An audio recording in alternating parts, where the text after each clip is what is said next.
Lijep pozdrav svima, moje ime Stipe i danas ću vam predstaviti svoj novi gaming setup iz Modecoma. Radi se o Modecomovoj Vulcano seriji, točnije gamerskom mišu, tipkovnici, slušalcama i podlozi. Ostanite do kraja da vidite recenzije svih ovih proizvoda. Kutije svih proizvoda su jako lijepo dizajnirane. Što se tiče podloge, dolazi bez ikakvih dodatnih gluposti.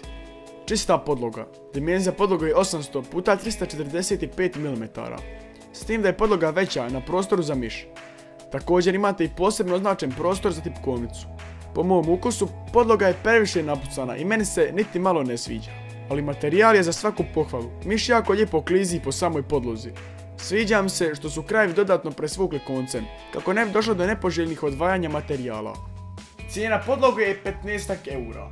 Miš koji su mi poslali oznake MC GMX4. Kutija je također jako lijepo dizajnirana, sa crvenim detaljima.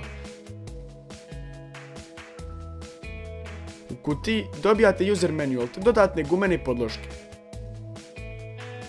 Miš mi se najviše sviđa iz cijele Vulcano serije. Lijepo je dizajniran, s istaknutim detaljima.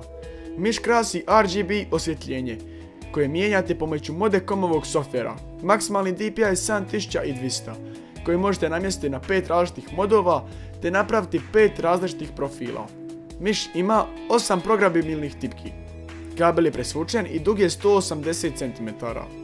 Sam dizajn je predivan, odličan za svaki gamer, definitivno moja preporuka.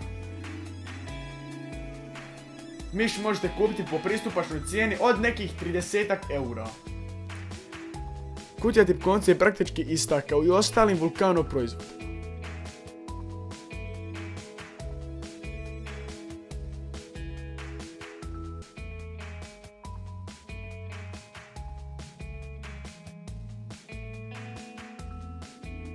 Otvarajući kutiju dobit ćete i alat za vađenje tipki, te user manual. Tipkovnica je dizajnirana za LAN partije. Zbog toga nemamo numpad dio, niti makro tipke. Užitak tipkanja pružit će vam moji omiljeni plavi mehanički switchevi.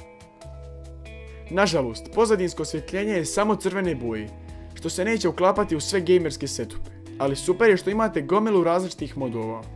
U kombinaciji sa function tipkom mijenjate modove, te se možete koristiti multimedijskim tipkama, to jest prečicama za muziku, internet i kalkulator.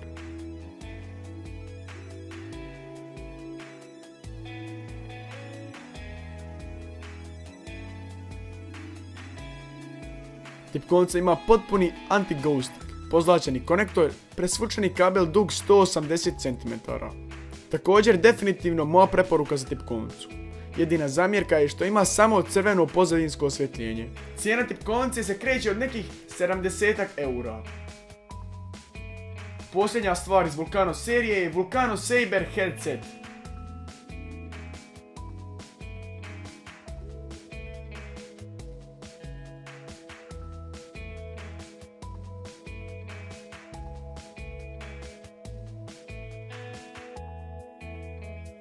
Headset je jako lijepo dizajniran. Maciva kombinacija s crvenim LED svjetlom izgleda stvarno super. Same slušalce imaju jako kvalitetan zvuk, to jest 7.1 surround.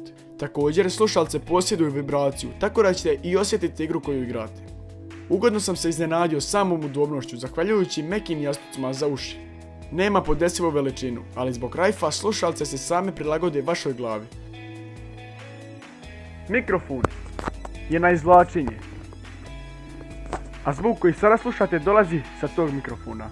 U sredini kabela imate i veliki kontroler za pojačavati, smanjivati zvuk, vibraciju te gasiti i paliti mikrofon. A slušalce se povezuju preko USB kabela. Također za slušalce sve pohvale imate moju preporuku. Cijena slušalica se kreće od nekih 120 do 150 eura.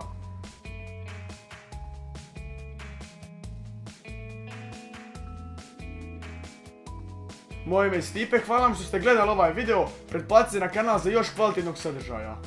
Pozdrav!